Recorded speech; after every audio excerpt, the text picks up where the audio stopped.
currently I'm working on a isekai style of story, which is what I've always sort of have done in my head. I was writing a few years back. I was writing one about parallel universes, and so now I'm doing one that's kind of like a body switch, like a parallel universe body switch, sword and sorcery book. Did about 6 pages last night. Did 6 pages a couple of weeks ago, I think over a month ago, and so last night I was come up with another 6 pages for the other side of the story. So you go one side and I go on the other side, and it's going to be cool. I think I'm quite excited because the human character, or the from our world, it's called Romy, Romi, and then the other person is a witch from the other universe, and so she does some sort of like spell, pops her over here, and I'm trying to go to the as isekai as I can be, starting a new life in another world, basically, right? And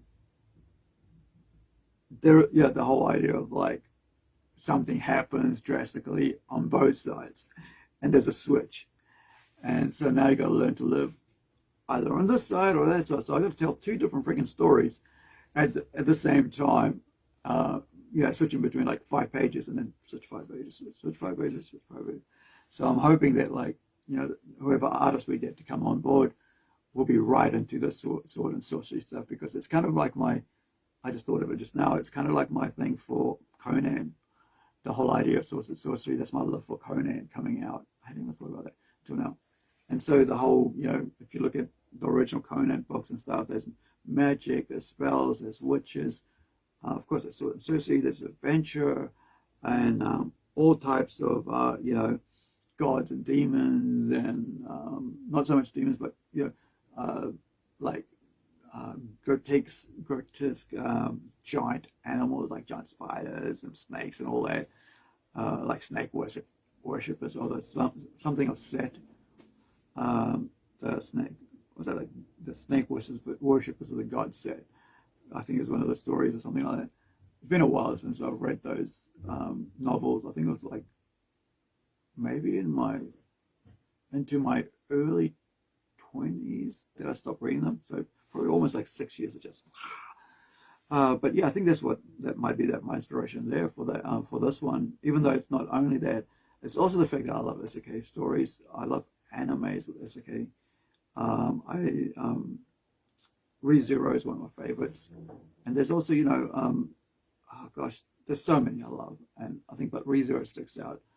There's also Shield Hero. I think Shield Hero is amazing. I can't wait for the next season. I think it's season 2. Might be wrong. Might be season 3. Could be season 3. And also there's Overlord. Who doesn't love Overlord? And so it's just kind of like using all the things that I know and the things I love, and you can't seriously write stuff if you don't have a passion for it. If you can't write for characters if you don't have a passion for it. But the hard part is trying to get out of this gray matter here onto the paper, and onto the keyboard, and onto the screen, and then send it across to the artist and seeing whose artwork suits it and whether they'll be interested. And that's another 2 years on the road, that we'll be looking at doing that. And I've only just done first half of the friggin' 22-page comic book, right? Or you might turn it into a one shot, who knows? But it's the actual book, the actual title of it is called "I Don't Want to Die Today." No, my bad. It's called "I Don't Feel Like Dying Today." It was just a thought, like the sentence came in my head. I was like, I don't feel like dying today. And I thought, how do I turn that into a story as a character saying that? And, when would they say that? When their back's against the wall, when everything's coming at them, because I don't feel like dying today. Rah!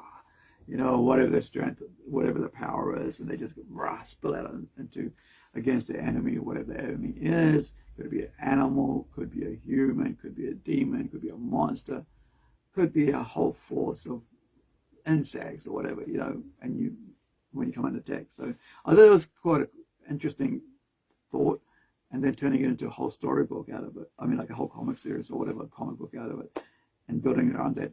Just a single sentence, which sometimes happens with me. And I think, you know, you always got to like not stop yourself from building on things. And even if you do a couple sentences, write it down, put it aside, and, you know, leave it, and then go, you know, do something else, work on some other project. That's how I work, because it keeps me thinking, and like, okay, I finished that, and I can do that. Oh, I haven't finished that. What was I doing? So that happened last night as well. I was working on. I was watching Rascal. Rascal does not dream of Bunny Girl. Yeah, it's not as weird as it sounds, and it had me in tears, like not teary-eyed, not tears, but teary-eyed by the time I got to episode 3, and I got to episode. I was watching episode 1 and thought, wait, remember that Korean vigilante character you're creating for Red Dot? I think we could. I think I could. I should see what I wrote about that, because I think I've got an idea for that now. Right in the middle of watching a freaking episode, right, of Bunny Girl, and it's a really cool anime, by the way. I've stopped at 3 because I was like, okay, that's one arc, right? And I'm just gonna a story arc, I mean, and then I'm gonna watch the next arc later on. And so I went and looked on my files. I was like, dang it, what was her name? What did I name her? I was like, I don't know. So I went and said, right, I need to, because I've got a character called Alice Akiba, who's Japanese. And so I had to figure out, because each one of these characters, the superpower beings in the Plunge universe, the superpowered beings, because we have so many different characters in there, they have twins. Those that have survived, they have twins, and so on. And like, they, you know, they're orphans. They're like, they basically was either sold or they were adopted, and so on. And through something they gain their powers later in life or whatever. But they actually have like assimilation powers when they're young, so they can actually change themselves to look like the ethnicity that they're like. If I held this baby, the baby could actually, because of the genetic manipulation at the cellular level with these children, infants, they could mimic humans that they're looking at, so ethnicities and stuff. They're still the same inside, of course, humans, but like, you know, so they so that they be more appealing to whoever is, you know, wanting them to buy them or adopt them, whatever. And so I was like, okay, I've got this character, Alice Akiba, who's going to appear in Incredibles soon, in a couple of episodes, issues down the road. And I got something in my eye. Sorry about that. Brought my eyeball down. And so I was looking at that. I was saying, yeah, okay, I'll give it this name.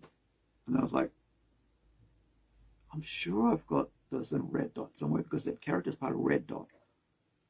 And there's a whole, like a 2-issue, 3-issue, where I'll bring her family into the Red Dot universe. And then I gave her to be her own vigilante. But what happens? I'm not going to tell you that. And so I was like, there's so many files, right? So I'm like looking through those, and I was like, there she is. There's a whole outline. Okay, that's her name. Okay, go back to Incredible folder, text files and stuff, scripts. Okay, Now it's going to be called that person's that person. And I now also got to change the age. Right, switched around with the brother's age. She's not 15 anymore. She's 21. Brother's 15. Okay. And now, now I have a working character in this, that works that's on her own in here. And it's going to be quite interesting to have a superpowered being and a non-superpowered. There are superpowered beings in the Red Dot universe, the Vigilante book, but it's not as it's going to be interesting because we've just started working on it. I've just started writing. I finished like 14 pages or 4 pages of a new script. I'm moving the scripts around a bit because they're not working in the order that I was writing, because like my freaking eclectic brain was putting them out of order too quickly. And so doing a fresh new number 1 and then adding all the other scripts that are already there into it, I'm quite excited because I think when you're telling a story, like if you don't grab people by the first issue, it's really hard to get them back for the second issue. And so I want to do it in a way that isn't too spoiler or isn't too in your face or whatever. It's just something that actually says this is what the character is, this is what he's about, and this is the universe he's in. These are his friends, this is the relationships he has with these friends, and what he does and what's his background. And you can't really do that. They usually do that 1 page now with Batman. You just know his parents died, he's a millionaire, he inherited his family's business, inherited his whole corporation, and now he's trying to be socially conscious of that, and he's done that for so long, and so on and so on and so on. But like when you're coming out fresh, you want to grab the readers right away, or even if I don't. If you can do it as a one shot, it's easy because the whole book is there, so you can thing it. But if you're releasing it as like a single issue for every 6, if you're releasing 1 each of these, and then you're going to, at the end of it, you're going to release 1 of these, that's okay. Or if you release 1 of these first, it's even easier because the whole book is there. And I think that's the way I like to go with Red Dot, but we'll see, because at the end of the day, the shops like the floppies, because it means that there's people are going to keep coming back. But if you get 1 of these, it's like, 1 and done. If the story's in there, they might not come back for any other thing that you have. So I think it is what it is. But the other thing is, having a single issue means you can do lots of covers. I love covers, and I like each individual issue having a cover, because I like to see my artists do great artwork. I love art, comic art, and I love covers. Just a big splash cover. And so I think I'm quite excited to be able to be working with so many talented artists in the Plunge universe of comics that we're doing. And yeah, if not anything, please check out our website, plungecomics.com, or check us out on Plunge Convention on Facebook, or Comic NZ on, I think it's comic.nz or Comic NZ on Facebook, where we talk about pop culture and stuff. So yeah, thank you for checking us out, and thanks. Please follow, as I said earlier, subscribe, whatever, share, and hopefully, you enjoy this vid. And if you do, give us a like. Ka kite anō. See you next time, wherever you are. Be well. Be safe. So I think that's it for me today, and hopefully you guys enjoyed this video. Thanks for following me here on YouTube, on Rumble. You can follow me on Instagram, Malfunction, or Twitter, Malfunction.